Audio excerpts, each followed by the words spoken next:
लोकसभा चुनाव में तमाम पार्टियों के महारथी चुनावी मैदान में एंट्री कर चुके हैं। इस बीच उत्तर प्रदेश, जो कि लोकसभा चुनाव के हिसाब से देखा जाए तो सबसे बड़ा राज्य है, 80 लोकसभा की सीटें आती हैं और यहाँ पर सीधी टक्कर भारतीय जनता पार्टी और इसके साथ साथ समाजवादी पार्टी में देखने को मिल रही है। समाजवादी पार्टी के लिए मैनपुरी हॉट सीट मानी जाती है। स्वर्गीय मुलायम सिंह यादव यहां से कई बार चुनाव लड़ चुके हैं और जीत दर्ज कर चुके हैं, लेकिन अब उनकी विरासत को संभालती हुई नजर आ रही हैं यादव परिवार की बहू डिंपल यादव। इस बीच आपको बता दें कि पिछले दिनों जिस तरीके से 2023 में 5 राज्यों में विधानसभा के चुनाव हुए, मध्य प्रदेश की बात करें जो कि उत्तर प्रदेश से बिल्कुल सटा हुआ है, वहां पर बीजेपी ने तुरुप का इक्का खेला और मोहन यादव को मुख्यमंत्री बना दिया गया। आज लोकसभा चुनाव में मोहन यादव की उत्तर प्रदेश में हमें दखल देखने को मिली, जब मैनपुरी से वो अपने प्रत्याशी के, भारतीय जनता पार्टी के प्रत्याशी के नामांकन के दौरान पहुंचे। इस बीच डिंपल यादव, जो कि समाजवादी पार्टी के प्रत्याशी हैं, उन्होंने मोहन यादव को लेकर के कड़ा तंज कसा है और उन्होंने कहा है कि जिस तरीके से भारतीय जनता पार्टी ध्रुवीकरण की राजनीति कर रही है, इसके आधार पर ही वे चुनाव लड़ने की कोशिश कर रहे हैं।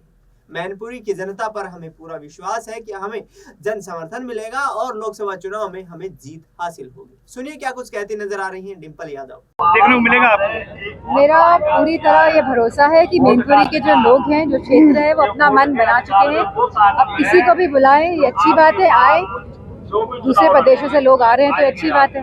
मैडम, बीजेपी ने आज संकल्प पत्र जारी करी है, किस तरह से बीजेपी के संकल्प पत्र? अगर आप उनके पुराने संकल्प पत्र निकाल के देख लेंगे तो आपको पता चलेगा कि कितने संकल्प पूरे हुए हैं, उनमें से कितने युवाओं को रोजगार मिला है, हमारे किसान भाइयों की क्या हालत है, हमारी माताएं बहनें कितनी सुरक्षित है, हमारे युवा साथी आज किस कश्मकश में है।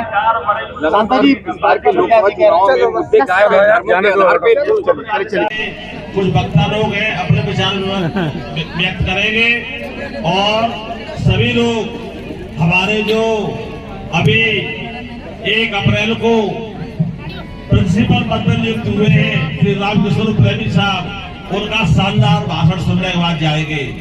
अभी साथी लोग भीमराव अंबेडकर जयंती मना रहे हैं और बाबा भीमराव अंबेडकर जी को कौन नहीं जानता। पूरे देश और विदेश में बाबा भीमराव अंबेडकर जी का नाम सब लोग जानते हैं, क्योंकि उन्होंने भारत के संविधान में भरपूर योगदान किया और उसकी संरचना करी और संविधान के माध्यम से ही हम सब को राजनीतिक, आर्थिक और सामाजिक हक, न्याय और सम्मान मिला है। तो उनके चरणों को नमन करते हुए मैं आप सबसे ये भी कहूंगी कि बाबा राव भीम अम्बेडकर जी एक संत भी कहीं ना कहीं थे, और वो इसलिए मैं संत कहूंगी उन्हें क्योंकि उन्हें पहले से आभास था कि देश में व्यवस्था जो है वह सही नहीं है। देश में कई ऐसे समाज हैं जो बहुत पिछड़े हैं, जिनको उनका हक, सम्मान और अधिकार नहीं मिल रहा है, और इसी दृष्टि को मन में रखते हुए उन्होंने संविधान की संरचना दी और कहीं ना कहीं हम सबको आरक्षण देने का भी प्रावधान किया, क्योंकि वह जानते थे कि जब तक आरक्षण नहीं मिलेगा तब तक पंक्ति में आखिरी खड़े हुए इंसान को हक, सम्मान और अधिकार नहीं मिलेगा। मुझे खुशी इस बात की है कि आप सब यहाँ पे आए हैं आज, और हम सब उनकी जयंती में आज एकत्रित होकर उनको सम्मान देने के लिए तो आए हैं और साथ में उनके चरणों में नमन करने भी आए हैं। आज का जो वातावरण है, तो सुना आपने यहाँ पर डिंपल यादव साफ तौर पर अपने यहाँ पर जिस तरीके से उनके सामने जो कैंडिडेट खड़े हैं जयवीर सिंह ठाकुर, अपने प्रतिद्वंदी के खिलाफ साफ तौर पर ये कहती नजर आ रही है कि वे षड्यंत्र रच रहे हैं, लेकिन मैनपुरी की जनता जानती है कि कौन उनके लिए काम कर सकता है। इस पूरे घटनाक्रम पर चर्चा करेंगे मेरी सहयोगी माही सिंह मेरे साथ है। माही, बहुत बहुत स्वागत है। जिस तरीके से देखा जाए तो डिंपल यादव काफी कंफर्टेबल नजर आ रही हैं इस मैनपुरी सीट से, और कहीं ना कहीं क्या मोहन यादव की मौजूदगी कोई मुश्किलें खड़ी कर सकती है समाजवादी पार्टी के लिए? जी बिल्कुल, डिंपल यादव जिस तरीके से मैनपुरी उनका गढ़ माना जाता रहा है, मुलायम सिंह यादव की वहाँ पर कहीं न कहीं वो सांसद रह चुके हैं, फिर उसके बाद वहाँ पर कमान संभाली डिंपल यादव ने।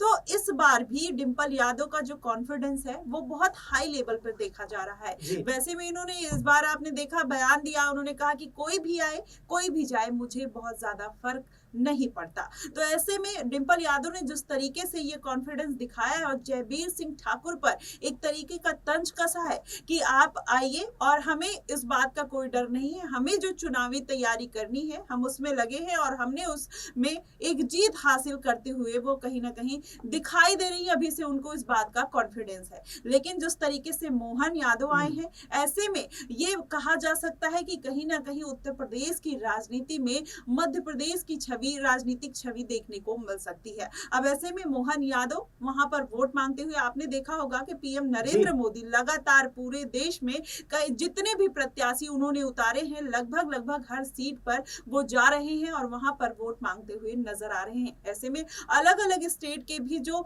मुख्यमंत्री हैं वो भी कहीं ना कहीं एक सहभागिता निभाते हुए नजर आ रहे हैं। और इस तरीके से अभी आपने देखा होगा कि अपर्णा यादव को इस सीट से उतारने की एक वो चली जा रही थी, कोशिश की जा रही थी, लेकिन अपर्णा यादव ने साफ तौर पर मना कर दिया कि वो अपने परिवार के खिलाफ नहीं जाएंगी। ऐसे में बीजेपी ने हुक्म का इक्का फेंका जयवीर सिंह ठाकुर का और मोहन यादव उन्हीं को सपोर्ट करने पहुंचे।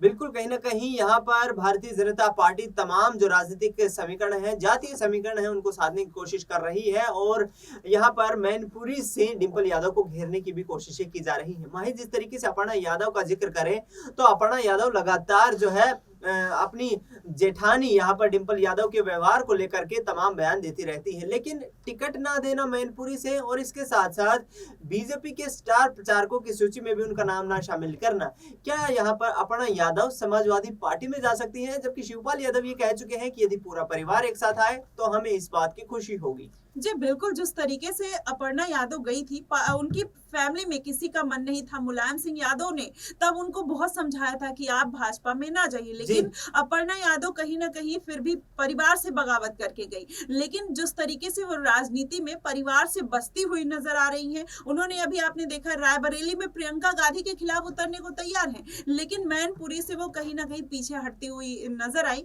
ऐसे में कहा जा रहा है कि वो परिवार में किसी भी तरीके का मतभेद नहीं चाहती हैं। इसका यही मतलब है क्योंकि उनको लौटकर उसी परिवार में जाना है और हो सकता है जिस तरीके से भाजपा ने अभी उनको कोई ऐसी बड़ी जिम्मेदारी नहीं दी है और वो एक स्थिर कार्यकर्ता के तौर पर दिखाई दी है पार्टी में इतने सालों से। अब ऐसे में अगर कोई जिम्मेदारी नहीं मिलती है तो जैसा कि आपने बोला, जाहिर तौर पर हो सकता है कि वो सपा में उनकी घर वापसी होते हुए नजर आ सकती है। बिल्कुल, कहीं ना कहीं अपर्णा यादव आने वाले वक्त में फिर से समाजवादी पार्टी का हिस्सा बन सकती हैं और ऐसे में जब चुनाव ही नहीं लड़ने दिया जाएगा, जब टिकट ही नहीं मिलेगी, तो आखिरकार राजनेता का कोई राजनीतिक भविष्य नहीं होता है। और शायद अपर्णा यादव इस बात को अच्छी तरह से जानती हैं और आगामी वक्त में शिवपाल यादव की बात पर मोहर लगती हुई नजर आ सकती है। ऐसे में छोटा सा सवाल रहेगा माही, जो वर्तमान स्थिति है मैनपुरी में डिंपल यादव को कहीं ना कहीं बढ़त मिलती हुई दिखाई दे रही है, क्या ये बीजेपी के लिए एक कांटे की टक्कर बनने वाली है?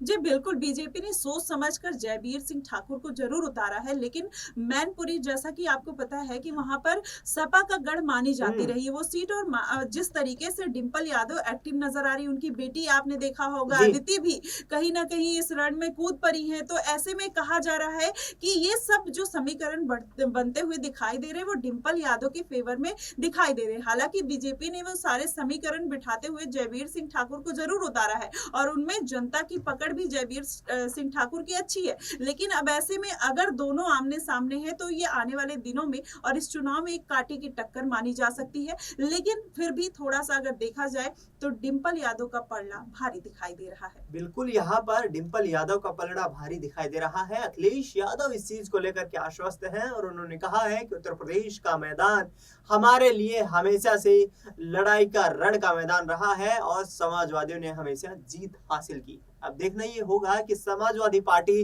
80 में से 63 लोकसभा सीटों पर जो चुनाव लड़ रही है, कितना परचम उत्तर प्रदेश में लहरा पाएगी और क्या मोदी को 400 हराने का सपना लेकर अखिलेश यादव आगे बढ़ रहे हैं वो साकार हो पाएगा। माही, आपने तमाम जानकारी साझा की, आपका बहुत बहुत धन्यवाद। देश दुनिया की तमाम बड़ी खबरों के लिए आप देखते रहिए SPN 9।